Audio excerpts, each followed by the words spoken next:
नमस्कार दोस्तों, स्वागत है आपका और आपके साथ मैं हूं आशिमा त्यागी। दोस्तों, क्या हम सच में उसी दौर की तरफ लौट रहे हैं जहां राजा का मूड ही कानून हुआ करता था? ये सवाल इसलिए क्योंकि ये सवाल आज विपक्ष का ही नहीं बल्कि पूरे देश के हर जागरूक नागरिक के मन में उठ रहा है, कौंध रहा है। राहुल गांधी का ये बयान इसलिए गूंज रहा है दोस्तों क्योंकि ये सिर्फ केवल एक विपक्षी नेता का नहीं, जी हां, केवल विपक्षी नेता की नाराजगी नहीं बल्कि लोकतंत्र के भविष्य पर गंभीर चिंता है। और इसीलिए दोस्तों आज इस गंभीर मुद्दे पर हम बेहद गंभीर चर्चा करने जा रहे हैं। राहुल गांधी ने साफ कहा है कि ना अदालत की जरूरत ना संविधान की कद्र, बस चेहरा पसंद नहीं आया तो ईडी भेज दो और 30 दिन में जनता का चुना हुआ नेता बाहर। ये एक राजनीतिक बयान से ज्यादा उस डर को कहीं ना कहीं उजागर करता है दोस्तों कि सत्ता जिस रास्ते पर जा रही है वहां कानून, संविधान और संस्थाएं सिर्फ दिखावे के लिए, जी हां, सिर्फ दिखावे की चीज बनकर रह जाएंगी। तो आज हम इसी पर चर्चा करेंगे, लेकिन उससे पहले आप लोगों से अपील, गुजारिश, इंसाफ की आवाज को बुलंद करने के लिए और सच्ची पत्रकारिता के लिए हमारा सहयोग करें। तो दोस्तों एक बार फिर चर्चा पर आज की लौटते हैं क्योंकि आज की जो चर्चा है वो बेहद खास है और पूरे देश भर में ये चर्चा इस वक्त चल रही है, चाहे वो आमजन हो, खास हो। 130वें संविधान संशोधन बिल और उसके साथ लाए गए अन्य 2 विधेयक इसी दिशा का संकेत दे रहे हैं दोस्तों। इस बिल का सबसे विवादित प्रावधान यही है कि अगर कोई प्रधानमंत्री, मुख्यमंत्री या मंत्री किसी आपराधिक आरोप में, जी हां, आपराधिक आरोप में कम से कम 5 साल की सजा वाले अपराध में गिरफ्तार होकर लगातार 30 दिन हिरासत में रहता है। 30 दिन अगर वो इस तरह से पूरी प्रक्रिया के तहत रहता है हिरासत में तो उसे स्वतः पद से हटाया जा सकेगा। अब दोस्तों यहां पर मैं इस बात का जिक्र क्यों कर रही हूं, तो यहां ध्यान देने वाली बात यह है कि सजा नहीं, सिर्फ गिरफ्तारी और हिरासत पर्याप्त मानी गई है। यानी अदालत का अंतिम फैसला आने से पहले ही जनता के चुने हुए नेता को पद से बाहर किया जा सकता है। आप समझिए, ये बिंदु ही, ये पॉइंट ही सबसे बड़ा खतरा है क्योंकि भारत में जांच एजेंसियों की निष्पक्षता पर लगातार सवाल उठ रहे हैं। और उठे भी क्यों ना, क्योंकि जिस तरह की कार्रवाई हम देख रहे हैं वो कहीं ना कहीं एक बड़ा प्रश्न चिन्ह तो लगाती है। क्योंकि संसद में जब अमित शाह ने ये बिल पेश किया तो विपक्ष ने जोरदार विरोध किया, अपना विरोध दर्ज कराया। सांसदों ने बिल की प्रतियां फाड़कर अमित शाह की तरफ फेंक दी और सदन में हंगामा मच गया, जैसा कि लाजमी था। यह केवल भावनात्मक प्रतिक्रिया नहीं थी दोस्तों, बल्कि एक गहरी आशंका का इजहार था। विपक्ष का, अगर विपक्ष की हम बात करें तो विपक्ष का यह मानना है कि इस बिल का इस्तेमाल सहयोगियों पर नकेल कसने और विरोधियों को जेल भेजने के लिए होगा। क्योंकि हम देख रहे हैं जिस तरह से ईडी की कार्रवाई हो, सीबीआई की कार्रवाई हो, वो कहीं ना कहीं सवाल खड़ा करती है और इसलिए विपक्ष डर रहा है, विरोध कर रहा है। नीतीश कुमार और चंद्रबाबू नायडू जैसे सहयोगी पहले से ही असहज हैं और ऐसे प्रावधान उनके लिए चेतावनी का संकेत है।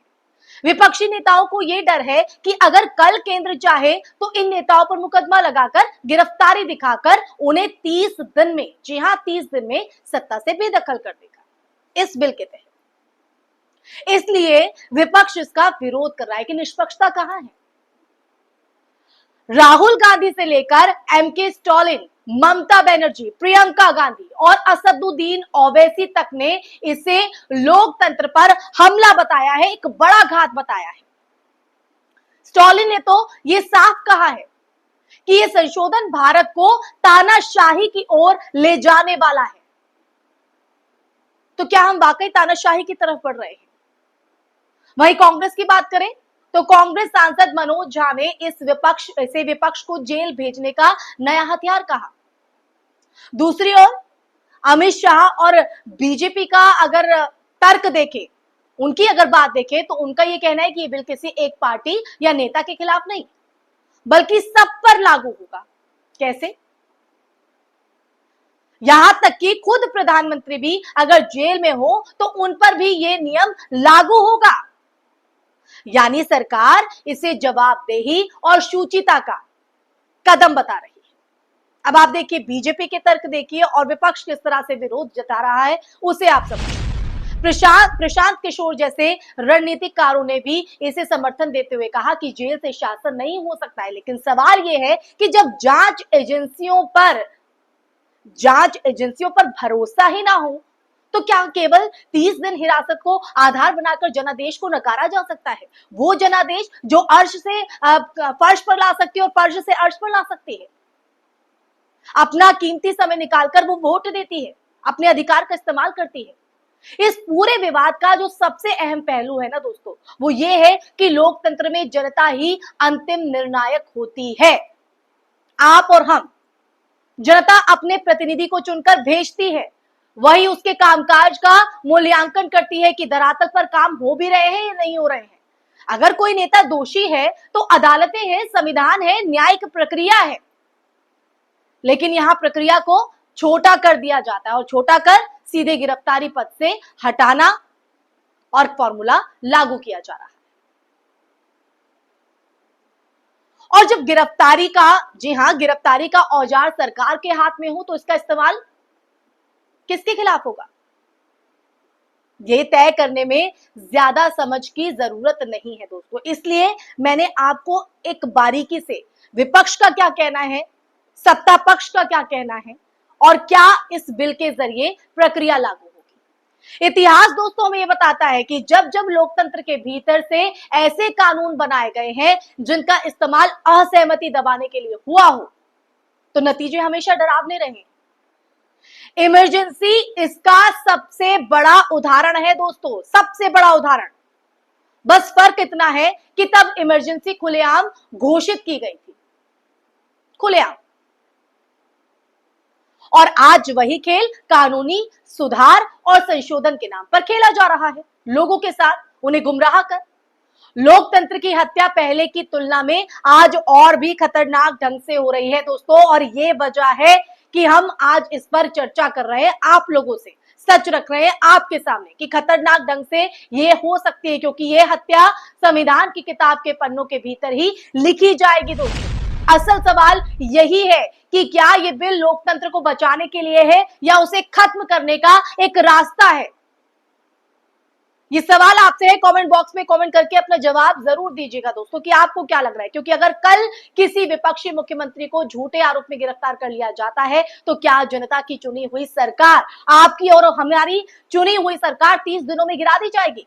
अगर किसी नेता को राजनीतिक बदले की भावना से टारगेट किया जाता है तो क्या अदालत के अंतिम निर्णय से पहले, अदालत के फैसले से पहले ही उसकी राजनीतिक हैसियत जो है वो खत्म कर दी जाएगी? और अगर ऐसा हुआ ना दोस्तों तो लोकतंत्र का मतलब क्या रह जाएगा? ये सवाल बेहद वाजिब है। आज ये मामला अगर देखें तो राहुल गांधी के बयान से नहीं, केवल राहुल गांधी, नीतीश कुमार या चंद्रबाबू नायडू का नहीं है दोस्तों, ये मामला संविधान का है, उससे जुड़ा हुआ है, और उससे जुड़ा हुआ है तो वो हमसे और आपसे भी जुड़ा हुआ है। जनता की सार्वभौमिकता का ये सवाल है और उस लोकतंत्र की आत्मा का है जिसके लिए हमारे पूर्वजों ने बलिदान दिया है। अगर कल जनता का चुना हुआ नेता, यानी आपके और हमारे काम के आकलन से हम जो चुनाव करते हैं, उस चुने हुए नेता को सिर्फ 30 दिन में बाहर का रास्ता दिखाया जा सकता है, तो असल में बाहर नेता नहीं बल्कि लोकतंत्र होगा। और जब लोकतंत्र बाहर हो जाता है तो भीतर केवल तानाशाही ही बचती है। यही इस बिल का असली डर है जिसका विपक्ष विरोध कर रहा है। यही वो खेल है जिसे समझना जनता के लिए जरूरी है, और इसे समझाने के लिए आज हम आपके साथ ये चर्चा करते नजर आए दोस्तों। अगर अब आपको ये